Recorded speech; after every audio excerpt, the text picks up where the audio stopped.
Welcome back mga kaaldab. Ito na naman po ang inyong lingkod, si Mr. Destiny. At pag-uusapan po natin mga kaaldab, ito pong mga nangyayari at nagaganap sa shooting nga po ng Hello, Love Again. Sabi ko nga po sa inyo, kung papansinin nyo o kung mapanuri po kayo sa mga posts na mga taong nasa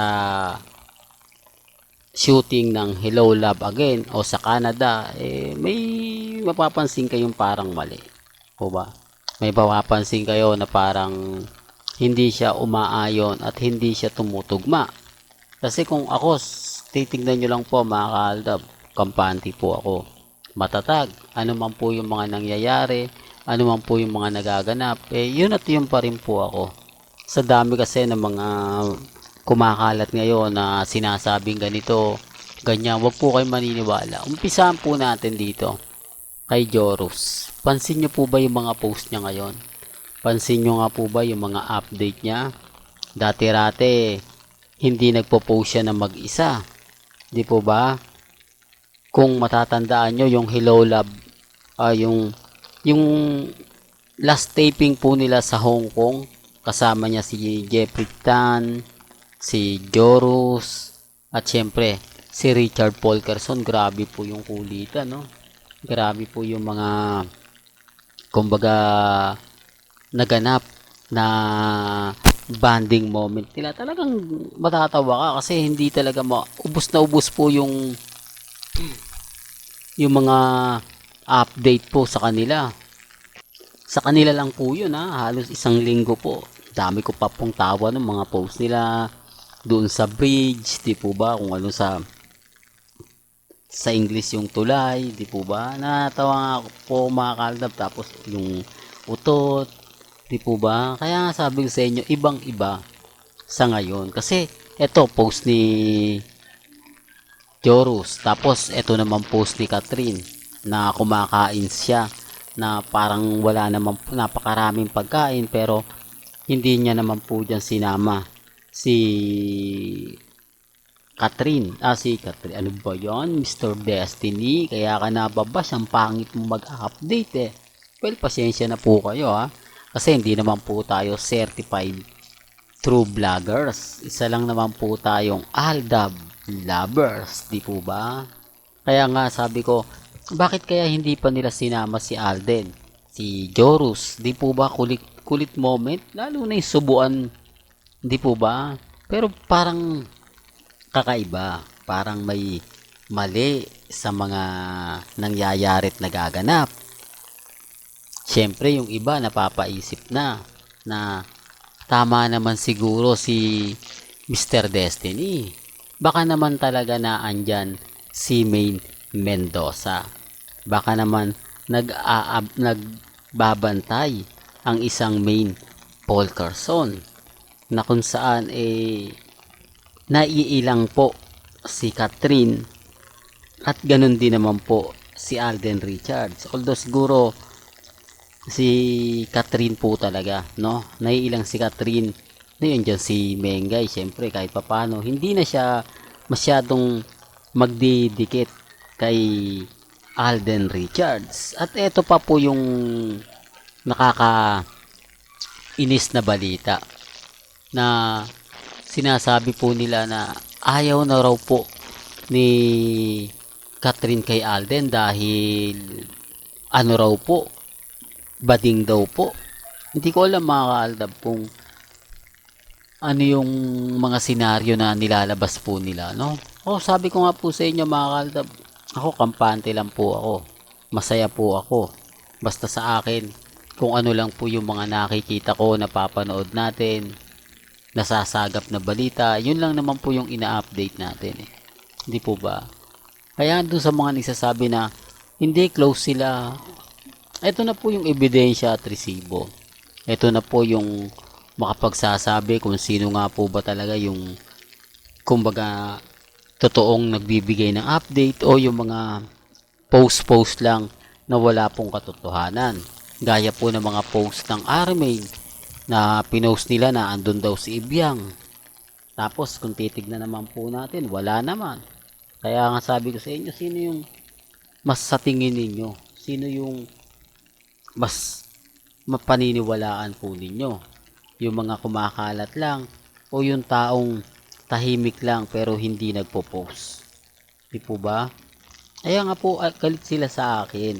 Inis sila sa akin kasi binibisto ko nga po sila. Di po ba? Kaya kung papakita mo lang tong post ni Joros, magugulat ka. Mag-isa lang siya. Pero mo, asan si Richard Polkerson? Asan si Catherine? And sabi pa naman po niya sa Hong Kong, antayin nyo ha, antayin nyo kano. Pag si Alden, Catherine, kami nagsama. Sigurado todo riot yan. Asa na yung riot na sinasabi niya? Asa na yung todo na kumbaga pagpapakilig ang kumbaga aabangan sa kanya? Eh may kanya-kanya silang post eh. Hindi po ba ano to? Hindi sila talaga nagbabanding o kumbaga bakasyon lang talaga o taping lang, shooting lang talaga. At bakasyon nila kanya-kanya. Kasi di dapat masaya. Kasi kita nyo sa Hong Kong eh, di po ba? Although marami magre-react sa akin, doon pa lang po mga kaaldab, mapapaisip na po kayo na parang may mali talaga. Para talagang hindi na maganda yung mga nangyayari. Parang ang laki nga po talaga ng distansya ngayon. Kasi ultimo si Joros nga po talaga, mapapaisip kayo eh. Na dati rating sobrang patwitams, kumbaga pakilig sa dalawa. Pero ngayon biglang nagbago na, no? Kaya nga po kapag pag paulit-ulit kong binabanggit ang birthday ni Catherine at yung house blessing niya at dun sa yate, eh talagang maraming kilig moments dun. Kasi kumanta pa si Alden Richards, kasama niya si Kakay yun eh, di po ba? Na talagang sinabi pa ni Alden Richards na hindi ko ginagawa to, po ba? Yung parang na-pressure siya dahil pinupush ng mga naandon. Oh, di po ba? Real talk to mga kaldab. Tapos yung pag-akbay ni Alden Richards, tapos nakuna ng video sa taas, di po ba?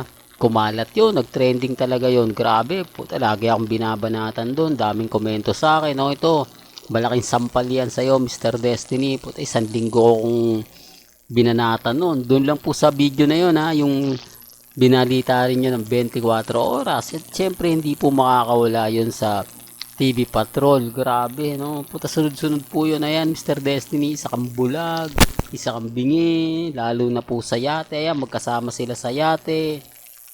Tapos, doon pa sa house blessing, o ganito, ganyan.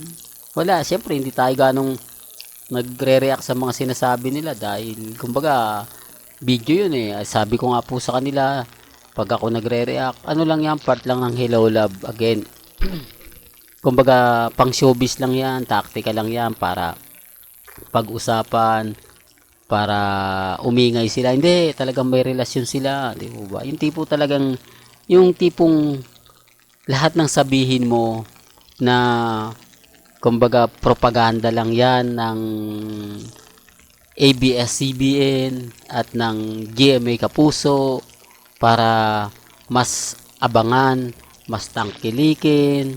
Di po ba? Yan ay kumbaga lumang taktika na pero mabisa pa rin. Hindi, sila talaga po ba?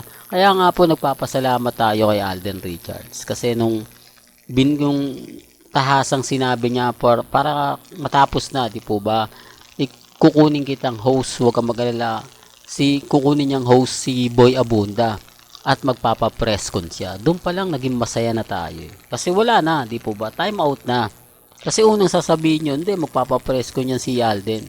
Antayin nyo na lang, po ba? Huwag nyo nang tanungin kung sino yung karelasyon niya kasi ang tatanungin nyo ngayon si Boy Abunda kung kailan siya tinawagan at kung kailan siya mag-host para i-anunsyo ni Alden Richards kung sino nga po ba talaga ang maswerte, ang mapalad, ang babaeng nagpatibok at minamahal ni Richard Polkerson Jr.